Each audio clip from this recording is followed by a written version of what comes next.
Fala galera, tudo certo? Bom, sou o professor Thiago Oliveira e estou de volta aqui no canal do professor Daniel Pereira para começar a resolver com vocês a prova do Colégio da Polícia Militar do Paraná, que aconteceu hoje no dia 20 de novembro de 2022. Essa prova que acontece em 2022 é para o ingresso no ano de 2023. E eu digo que eu vou começar a resolver porque aqui a gente tem todos os conteúdos, certo? Então, língua portuguesa, matemática, geografia, história, e eu lido só com a parte de português aqui, beleza, pessoal? Então, assim, esse layout está um pouco diferente porque a gente acabou de pegar essa prova aqui, né? A prova acabou de sair ali no site do Colégio da Polícia Militar. E nesse caso a gente vai resolver aqui já direto no PDF. E esse PDF aqui ele é bem conhecido da galera, né? Nessa primeira página a gente tem aqui a folha de instruções e tudo mais, os campos ali de preenchimento obrigatório. E logo na sequência a gente tem uma página em branco. Essa página ela pode ser usada para rascunho, enfim, para o que você precisar. E já começamos aqui com a prova, certo? E aí eu vou começar já direto aqui na prova de língua portuguesa, na primeira questão, beleza? Então olha lá. O trecho abaixo foi retirado do texto que Moacir Scliar escreveu para o Correio Brasiliense sobre a leitura. Abre aspas. Não podemos aceitar um mundo ou um país dividido entre leitores e não leitores. Podemos e devemos aceitar a categoria dos neoleitores. Neoleitores é uma expressão que recupera a dignidade individual ao falar de uma possibilidade de renovação pessoal mediante a leitura.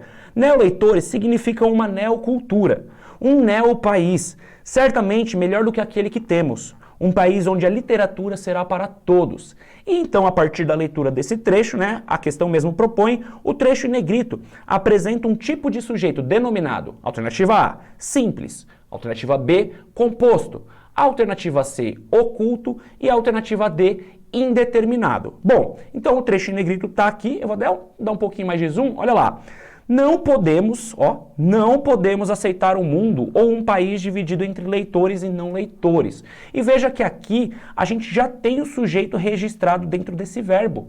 Aqui no finalzinho, inclusive nesse mos, a gente registra a conjugação desse verbo na primeira pessoa do plural. Então vocês conseguem perceber que o sujeito aqui, que na verdade não está aparecendo, ele é o sujeito nós.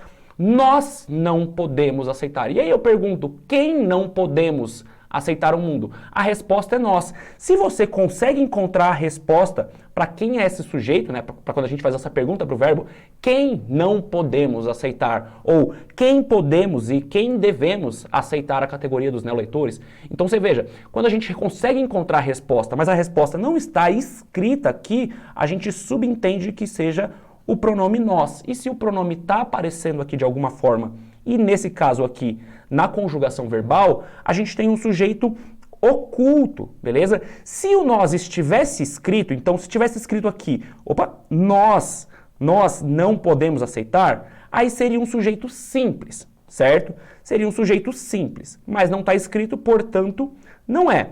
Se fosse, por exemplo, eu e você somos nós, e aí nesse caso seria um sujeito composto, não é. E aí, se tivesse ali escrito, por exemplo, não se deve aceitar. Bom, como assim se deve aceitar? Quem deve aceitar? Se deve aceitar. Esse se, mais a conjugação na terceira pessoa do singular, ele caracteriza o sujeito indeterminado. Portanto, aqui para a questão número 1, a resposta correta é o sujeito oculto, alternativa C. Beleza? Vamos ali para a segunda então, e olha lá, 2. Observe o pronome ele, usado na campanha que segue. Então a gente tem que observar o pronome ele, beleza? E a gente pode ler a campanha aqui como um todo, e a gente pode observar que nessa campanha tem só um pronome ele. Então é esse pronome ele aqui. Mas vamos lá ler tudo. A gente tem aqui linguagem não verbal, uma mira apontada para um mosquito. Acabar com o mosquito é um dever de todos nós. Quando a população participa, o resultado aparece. Você sabe onde mora o perigo. E é essa frase que a gente tem que analisar, olha lá. É esse período que a gente tem que analisar. Você sabe onde mora o perigo. Acabe com ele. Só lembrando, é uma questão sobre pronome, ok? Então foco no pronome. Você sabe onde mora o perigo. Acabe com ele. Aqui o que nos interessa é esse período aqui que eu destaquei, beleza? Não nos interessa o que está escrito aqui, nem aqui, nem aqui, e muito menos ali embaixo, certo? É esse período que a gente tem que analisar, porque é esse período que contém o pronome ele. E aí a gente vem lá, ó.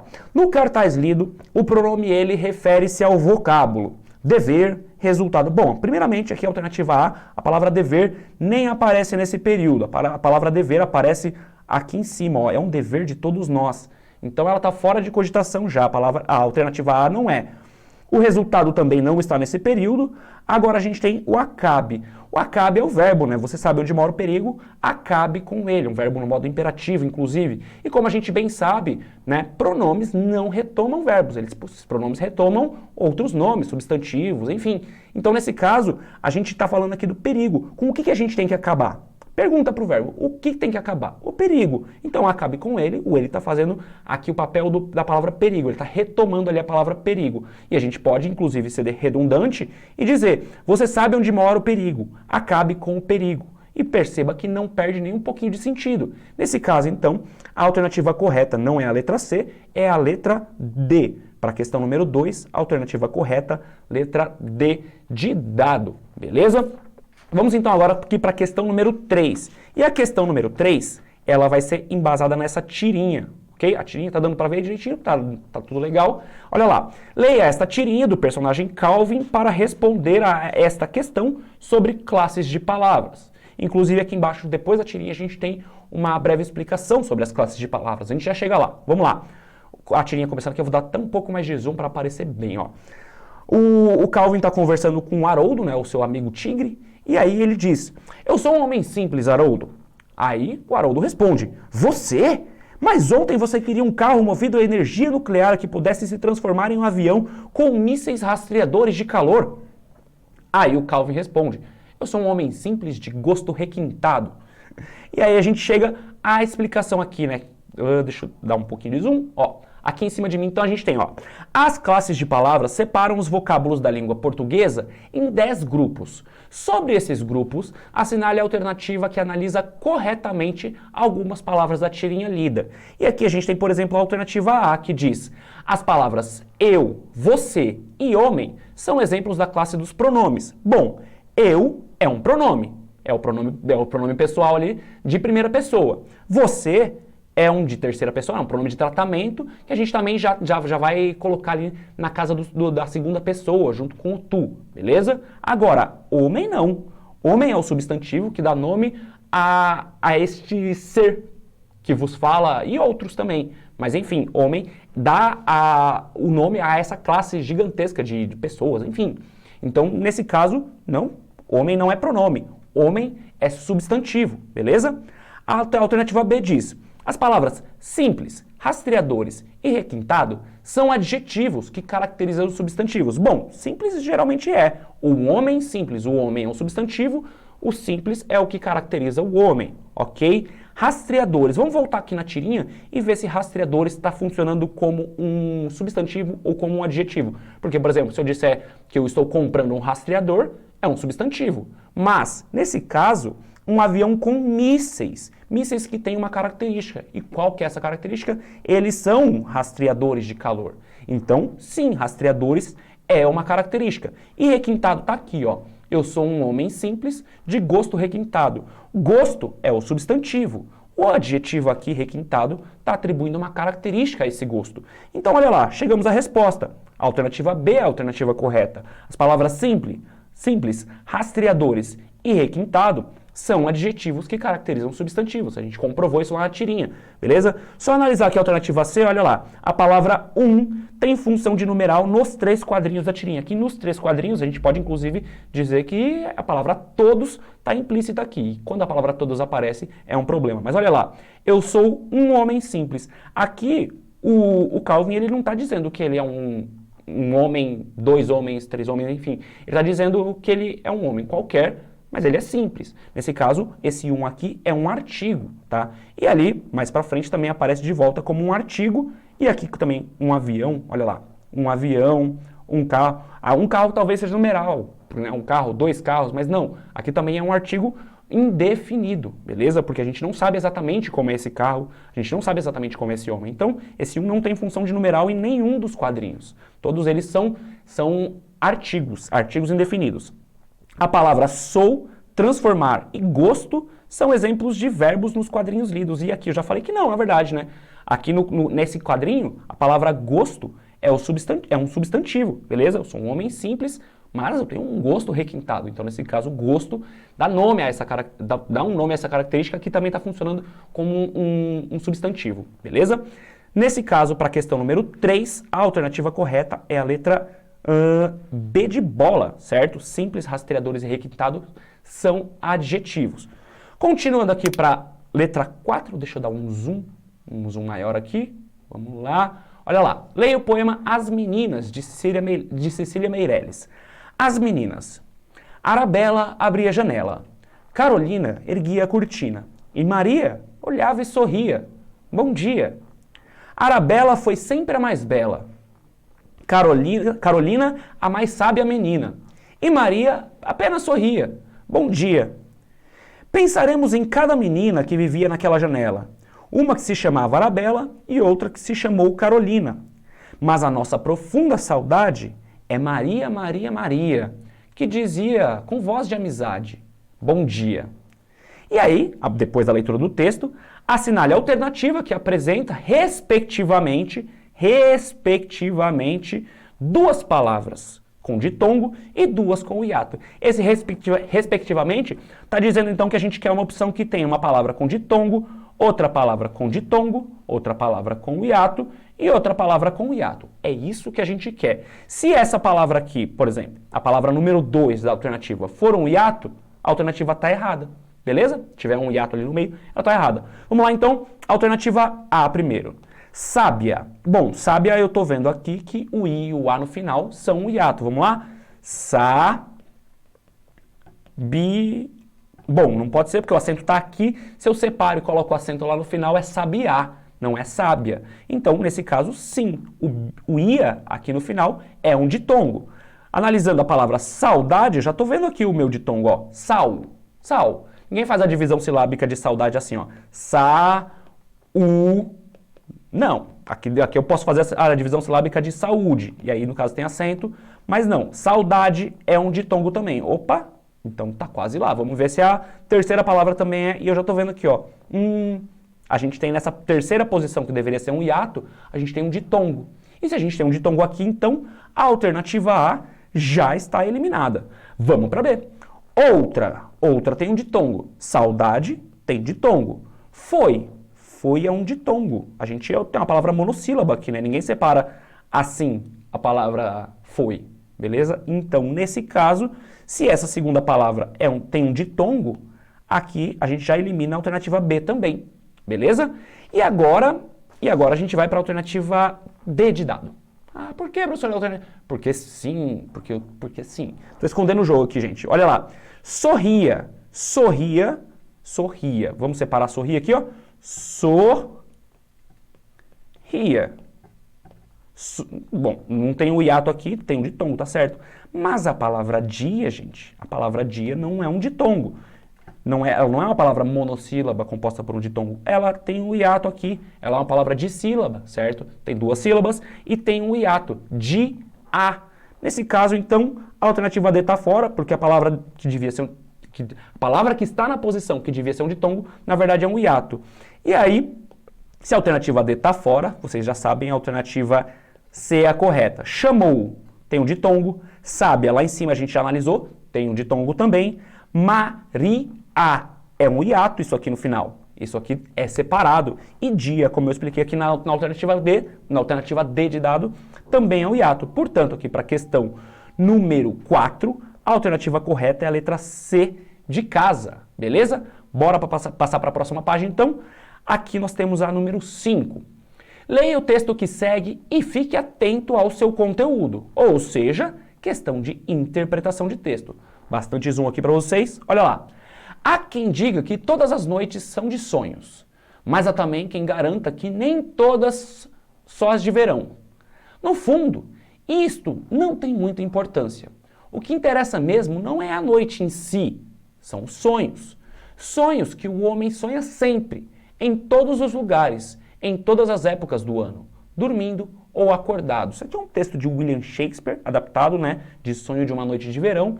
E aí, de acordo com isso, a gente tem aqui a questão, olha lá. Segundo as informações presentes no texto, pode-se afirmar que, alternativa A, o que mais merece destaque são os sonhos reais ou imaginários. E olha o que ele fala aqui, ó. O que interessa mesmo não são as noites em si. Sonhos que o homem sonha sempre. Então, os sonhos são o que mais merece destaque, sim. Mas vamos analisar as outras antes de eu dar a resposta definitiva aqui, ó. Todas as pessoas pensam que as noites de verão são de sonhos. Bom, ele diz, também há quem garanta que nem todas, só as de verão. Então, veja, nem todas. Então, se nem todas, a B está errada. Letra C, o que mais importa são as noites, porque são cheias de sonho. E ele diz que não, o que interessa mesmo não é a noite. Então, se não é a noite, não são a noite, a letra C está errada. E a letra D, todas as pessoas acreditam que as noites são de sonho. E não, há quem diga que todas as noites. Há quem diga não são todas. E logo na sequência ele traz as outras pessoas que não acreditam nisso. Então, é exatamente isso. A alternativa A é a alternativa correta para a questão número 5. Beleza? Gente, se vocês estiverem curtindo aqui o conteúdo, tá? A gente está resolvendo a prova aqui da forma mais rápida e mais correta possível para a gente trazer esse conteúdo logo para vocês. Já vai deixando aqui o like então, se inscreve no canal, ativa o sininho, não deixe de ativar o sininho para que vocês sempre recebam as notificações de quando a gente soltar um conteúdo interessante aqui, beleza? Bora para a questão número 6 então, olha lá. Questão número 6 a gente tem aqui tirinha de novo. E a gente tem a tirinha da Turma da Mônica. Eu só vou dar um pouquinho mais de zoom aqui no primeiro quadrinho, depois eu passo para o segundo. Olha lá. A Mônica, então, está fazendo exercício para perder peso. Ela diz, estou fazendo exercício para perder peso. Me ajuda a contar? E o Cebolinha está lá, né, bem simpático. 1, 2, 3, 4. Quando, de repente, um buraco se abre, ou seja, a Mônica estava realmente muito pesada. Ela cai nesse buraco. Essas fumacinhas que ficaram aqui dão essa ideia. O Cebolinha se assusta e ele estava contando. Perceba que ele estava contando antes disso acontecer. Porque ele diz, ó, 253, 254 e reticências. Essas reticências aqui, ela tem a pergunta é sobre ela, inclusive. Olha lá. Leia os quadrinhos que seguem e observe o uso das reticências. Então, por que a gente está fazendo aqui, ó? Por que a gente está usando essas reticências aqui e aqui? Veja que o Cebolinha está contando. E o Cebolinha está contando, mas essa contagem dele é interrompida. Só que a gente tem a ideia de que ele continuou contando nesse primeiro quadrinho. E a gente tem a ideia de que ele continuaria contando nesse segundo quadrinho. Mas a ideia foi interrompida no primeiro, porque, né, realmente, o Maurício de Souza não ia escrever aqui 250 tirinhas para ele poder contar até 254, né? Aí a gente vem aqui na pergunta, ó. De acordo com o contexto, afirma-se que as reticências foram utilizadas para indicar. Bom, primeiro que vamos eliminar. Pergunta, não. Pergunta é isso aqui, beleza? Pausa para o leitor respirar. Bom, a maioria dos professores de português vai concordar comigo. A gente odeia falar que vírgula, na verdade, serve para dar uma pausa. Mas, assim, no ensino fundamental é isso que se aprende. Que a vírgula serve para ser uma pausa para o leitor respirar. Não é necessariamente isso, mas aqui essa definição é uma definição que ela é utilizada como senso comum aqui para vírgula, portanto, está errada. Então sobra a ironia e sim, uma figura de linguagem pode ser colocada a partir das reticências ou a interrupção da fala. E como eu já disse aqui, ó, perceba que 1, 2, 3, 4 dá a ideia de que vem o 5, vem o 6, vem o 7, só que eu não vou colocar todas as informações. Interrompo. 253, 254, eu continuaria, mas eu interrompo. Então aqui, para a questão número 6, a alternativa correta é a alternativa de letra C. Essa vírgula aqui foi utilizada para a interrupção de fala, porque veja que não pode ser ironia, o Cebolinha está de fato assustado, ele estava contando quando de repente acontece uma coisa e ele se assusta, então não tem ironia aqui. Aqui o que tem de fato mesmo é uma interrupção dessa fala, porque senão seria uma contagem eterna, beleza? Então agora vamos direto para a letra 7, número 7, vamos lá. Leia o texto que segue para responder a esta questão sobre diversidade linguística. Quinta-feira, dia 5 de dezembro. Opa, então a gente já tem aqui uma data, né? Então a gente percebe que isso aqui é um diário, até porque ela registra o dia. Já mostro para vocês porque também eu acho que é diário, olha lá. Fala sério, a vida te reserva tantas coisas maneiras que, cara, é lance você guardar isso. Não só na memória, mas tipo assim, escrevendo mesmo. A partir de hoje vou ter mais esse grande amigo na minha vida, que é você, diário. Então veja, acertei, é um diário. Geralmente enfim, essa informação de data, ela vai indicar essa noção de dia. Então pode ser que eu pule um dia, pode ser que eu não pule, mas aqui realmente pode ser carta, pode ser diário, poderia ser um jornal também, mas veja que tudo isso tem meio que essa noção de que você vai registrar o dia que você está escrevendo. Diário, ok? Então, nessa situação a gente percebe que aqui tem uma linguagem um pouco meio diferente, né? Olha lá, leia o texto que segue para responder essa questão sobre diversidade linguística. Esse assunto fala não só sobre a norma padrão da língua portuguesa, mas sobre todos os possíveis registros de comunicação. Então veja, aqui com vocês durante uma aula, durante uma resolução de prova, um professor falando, a gente tenta sempre, a gente está mirando ali na gramática normativa, né, na norma padrão como ideal. Só que às vezes, pode ser que nem tudo, porque a gente está, como é uma questão, uma dinâmica de fala, pode ser que eu não vá acertar 100% das regras gramaticais. Eu vou fazer o máximo possível, só que numa dinâmica de fala é diferente. E aqui a gente nota exatamente isso. A gente nota que, ó, fala sério, tipo assim, que, cara, é lance você guardar isso. Então a gente nota essas expressões um pouco mais oralizadas, certo? Mas nesse texto aqui é possível. E olha que interessante aqui nas referências. Heloísa Périssé, O Diário de Tati. Bom, a Heloísa Périssé é uma atriz, escritora também, e ela tem essa personagem que é a Tati, que é um estereótipo de uma adolescente, certo? Então ela está aqui tentando simular, tentando emular, na verdade, a linguagem oralizada de uma adolescente, que fala gírias, que nem sempre está falando tudo o mais correto possível, sempre, tá? Correto que eu digo aqui com muitas aspas, certo?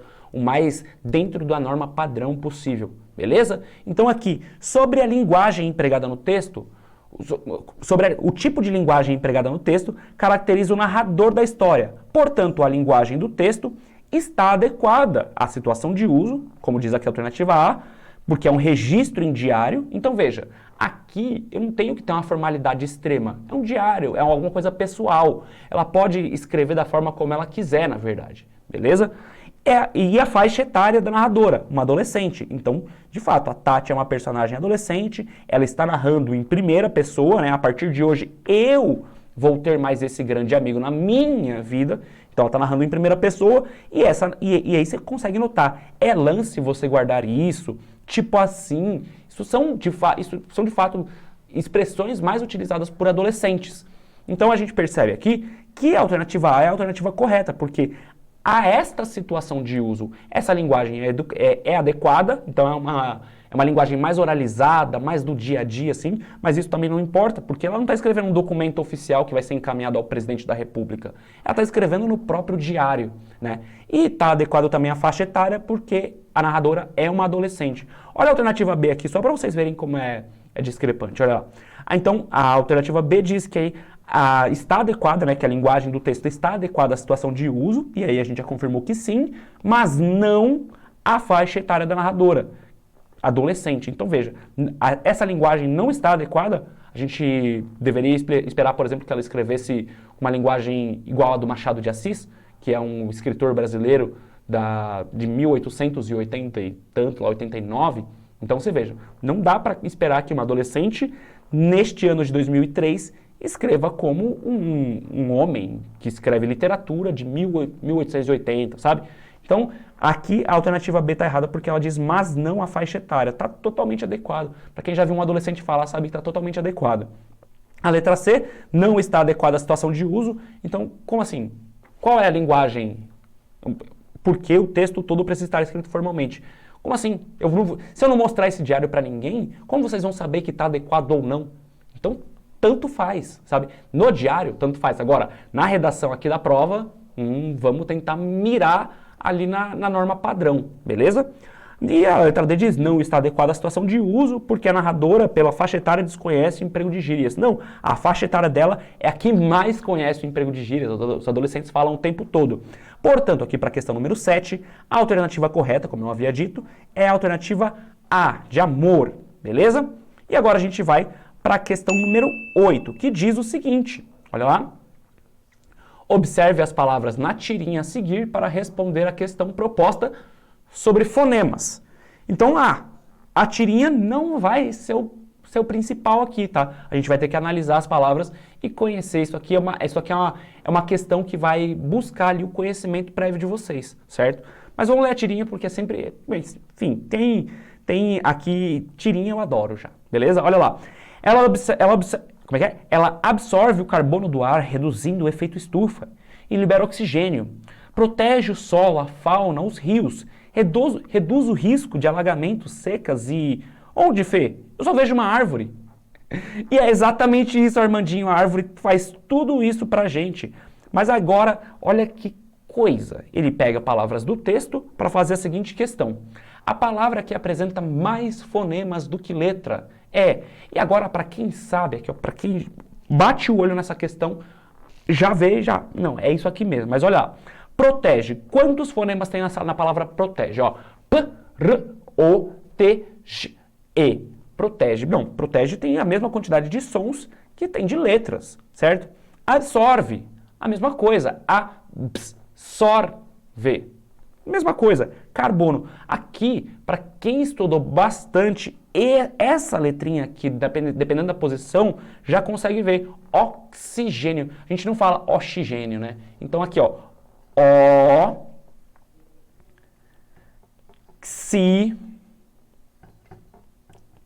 Oxigênio. Olha só, uma letrinha que tem dois sons.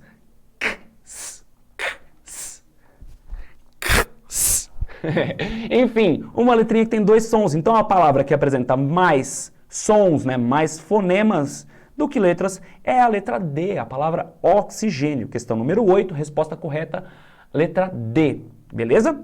E agora vamos então à questão número 9, que diz o seguinte. Leia o trecho que segue para responder a esta questão sobre sinônimos e antônimos. Então, vamos lá ao trecho que segue. É que dentro do envelope, dentro da caixa, dentro da gaveta e dentro do armário, ela não tinha visto nada do que andava acontecendo por aqui esses anos todos. Comida, por exemplo, é um espanto. Ela não conhecia congelado, enlatado, desidratado, ensacado, emplasticado. Nem dá para lembrar tudo. No domingo em que eu disse que ia comer um cachorro quente e ia tomar uma vaca preta, foi um Deus nos acuda. Enfim, isso aqui é um trecho retirado do livro sugerido ali, né, da leitura sugerida, do Bisabia Bisabel. E aí ele diz o seguinte, ó, ao observar as palavras em destaque, verifica-se que é correto dizer que. Então agora a gente analisa as palavras em destaque e aí a gente vai ver o que a alternativa diz sobre elas. O vocábulo espanto assume no contexto o sentido de causar medo, pois quem o pronunciou mostrou-se amedrontado. Vamos ver se a pessoa está com medo? Olha lá.